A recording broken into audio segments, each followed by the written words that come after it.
ನಾನು ಹೆಚ್ಚು ಮಾತಾಡಲ್ಲ. ಇವತ್ತು ಸಾಕಷ್ಟು ಕಾರ್ಯಕ್ರಮ ಇದೆ. ಒಂದೇ ಒಂದು ಕುಮಾರಸ್ವಾಮಿಯವರು, ಸಾರಾ ಮಹೇಶ್ ಅವರು ಏನೂ ವಿಚಾರ ಇಲ್ಲದೆ ಇದ್ದಾಗ ರವಿಶಂಕರ್ ಬಗ್ಗೆನೂ ಮಾತಾಡ್ತಾರೆ, ನನ್ನ ಬಗ್ಗೆನೂ ಮಾತಾಡ್ತಾರೆ, ಸಿದ್ದರಾಮಯ್ಯನವ್ರ ಬಗ್ಗೆನೂ ಮಾತಾಡ್ತಾರೆ, ಡಿ ಕೆ ಅವ್ರ ಬಗ್ಗೆನೂ ಮಾತಾಡ್ತಾರೆ. ಅವ್ರಿಗೆ ಹಿಂದೆ ಮಾಡಿರೋ ಕಾರ್ಯಕ್ರಮ ಇಲ್ಲ, ಮುಂದೆ ಗುರಿ ಇಲ್ಲ. ಏನು ಹೇಳಲಿಕ್ಕೆ ಸಾಧ್ಯ? ನಮ್ಗಳ ಬಗ್ಗೆ ಮಾತನಾಡಬೇಕಷ್ಟೆ. ಅದಕ್ಕೆ ನೀವು ತಲೆ ಕೆಡಿಸ್ಕೊಳ್ಳೋ ಅವಶ್ಯಕತೆ ಇಲ್ಲ. ನಾವು ಭರವಸೆ ಕೊಟ್ಟಾಗಲೇ ನೀವು ಓಟ್ ಹಾಕಿ 26,000 ಲೀಡಲ್ಲಿ ಗೆಲ್ಲಿಸಿದ್ದೀರ. ಇವತ್ತು ಆ ಭರವಸೆಯನ್ನು ಜಾರಿಗೊಳಿಸಿ ನನ್ನೆಲ್ಲ ತಾಯಂದಿರಿಗೆ 5 ಗ್ಯಾರಂಟಿಯಿಂದ ಕನಿಷ್ಠ ನಿಮ್ಮೆಲ್ಲರಿಗೂ ಸಹ ಮನೆಗೆ 4ರಿಂದ 5 ಸಾವಿರ ಬರ್ತಾ ಇದೆ. ಇವತ್ತು ರಾಹುಲ್ ಗಾಂಧಿಯವರು, ಮಲ್ಲಿಕಾರ್ಜುನ್ ಖರ್ಗೆ ಅವರು ಮತ್ತೆ ರಾಷ್ಟ್ರ ಮಟ್ಟದಲ್ಲಿ ಈಗ 2,000 ಏನು ಬರ್ತಾ ಇದೆ, ಅದಕ್ಕೆ ಹೆಚ್ಚುವರಿಯಾಗಿ 8,500 ಒಂದು ಕುಟುಂಬಕ್ಕೆ ಪ್ರತಿ ತಿಂಗಳು ಬರ್ತಕ್ಕಂಥ ಒಂದು ಯೋಜನೆಯನ್ನು ಘೋಷಣೆ ಮಾಡಿದ್ದಾರೆ. ಸಾಲ ಮನ್ನಾ ಘೋಷಣೆ ಮಾಡಿದ್ದಾರೆ. 250 ರೂಪಾಯಿಂದ ನರೇಗಾದಲ್ಲಿ 400 ರೂಪಾಯಿ ಘೋಷಣೆ ಮಾಡಿದ್ದಾರೆ. ಈ ಥರ 4-5 ಅನುಷ್ಠಾನವನ್ನು ಗಳಿಸ್ತೀವಿ ಅನ್ನೋ ಒಂದು ಗ್ಯಾರಂಟಿಯನ್ನು ಘೋಷಣೆ ಮಾಡಿದ್ದಾರೆ.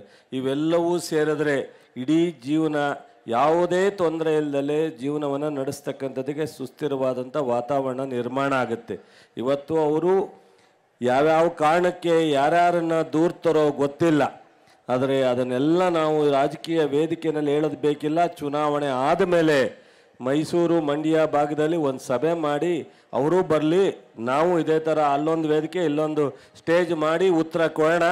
ಅವರಿಗೆ ಮಾತಾಡೋಕ್ಕೆ ರೆಡಿ ಇದ್ದರೆ ಕುಮಾರಸ್ವಾಮಿಯವರಾಗಲಿ, ಸಾರಾ ಮಹೇಶ್ ಆಗಲಿ, ಅವರೆಲ್ಲ ಪಕ್ಷದ ಮುಖಂಡರು ಬರಲಿ, ನಾವು ಸಹ ಎಲ್ಲ ಬರ್ತೀವಿ. ಅವ್ರ ಸಾಧನೆ ಏನು, ನಮ್ಮ ಸಾಧನೆ ಏನು, ಜನಪರವಾದಂಥದ್ದು. ದಯಮಾಡಿ ಅದನ್ನೆಲ್ಲ ಬಿಟ್ಟು ಇವತ್ತಿಂದ ಪ್ರತಿ ಮನೆಗೆ ಹೋಗಿ ನನ್ನೆಲ್ಲ ತಾಯಂದಿರು, ಅಣ್ಣ ತಮ್ಮಂದಿರು, ಹಿರಿಯರು ದಯವಿಟ್ಟು 26,000 ಬರೀ ಭರವಸೆ ಮೇಲೆ ಓಟ್ ಕೊಟ್ಟಿದ್ರಿ. ಈಗ ನಾವು ನೀಡಿರ್ತಕ್ಕಂಥ ಯೋಜನೆಗಳನ್ನ ಫಲ ಸಿಕ್ಕಿದೆಯಲ್ಲ, ಕನಿಷ್ಠ 5-10 ಸಾವಿರ. ಎಲ್ಲ ಮಹಿಳೆಯರಿಗೂ ಒಂದು ವಿನಂತಿ, ಒಂದು ಅರ್ಧ ಗಂಟೆಯಲ್ಲಿ ಎಲ್ಲ ಕಾರ್ಯಕ್ರಮ ಮುಗಿಯುತ್ತೆ. ದಯಮಾಡಿ ತಾವು ಕೂತ್ಕೋಬೇಕಾಗಿ ವಿನಂತಿ ಇರಿಸ್ಕೊಳ್ತಾ ಇದ್ದೇನೆ. ಕನಿಷ್ಠರು, ಅಕ್ಕ ತಂಗಿಯರು ಒಂದು ಅರ್ಧ ಗಂಟೆ ಎಲ್ಲ ಮುಗಿಸ್ಬಿಡ್ತೀವಿ. ಕನಿಷ್ಠ ನೀವೆಲ್ಲರೂ ಇವತ್ತಿಂದ 25ನೇ ತಾರೀಕು ಸಾಯಂಕಾಲ, 26ನೇ ತಾರೀಕು ಬೂತ್ ಹತ್ರ ನಿಮ್ಮ ಕೈ ಮುಗಿದು ವಿನಂತಿ ಮಾಡ್ತೀನಿ. ವೆಂಕಟರಮಣೇಗೌಡರು ರಾಜಕೀಯದಲ್ಲಿ ಹೊಸಬರಲ್ಲ.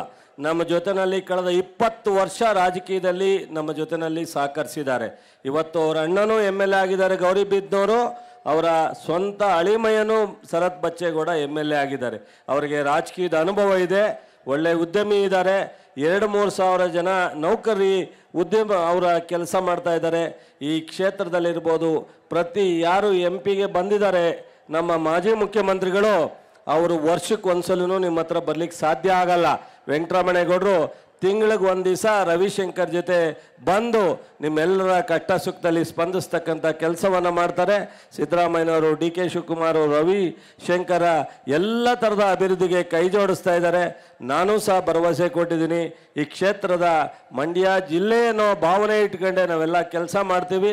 ದಯವಿಟ್ಟು ಕೈ ಮುಗಿದು ವಿನಂತಿ ಮಾಡ್ತೀನಿ, ಉಳಿರ್ತಕ್ಕಂಥ ದಿನಗಳಲ್ಲಿ ಮನೆಗೆ ಹೋಗಿ ಗ್ಯಾರಂಟಿ ಕಾರ್ಡು ಮತ್ತು ನಾವು ಕೊಟ್ಟಿರ್ತಕ್ಕಂಥ 5 ಗ್ಯಾರಂಟಿಯನ್ನು ಮನವರಿಕೆ ಮಾಡಿಕೊಟ್ಟು ನನ್ನೆಲ್ಲ ತಾಯಂದಿರು, ಅಣ್ಣ ತಮ್ಮಂದಿರು ಎಲ್ಲರಿಗೂ ಕೈ ಮುಗಿದು ಓಟನ್ನು ಹಾಕಿಸ್ತಕ್ಕಂಥ ಕೆಲಸವನ್ನು ನಮ್ಮೆಲ್ಲ ಪಕ್ಷದ ಮುಖಂಡರು, ಕಾರ್ಯಕರ್ತರು ಮಾಡಬೇಕು ಅಂತೇಳಿ ನಾನು ವಿನಂತಿ ಮಾಡಿ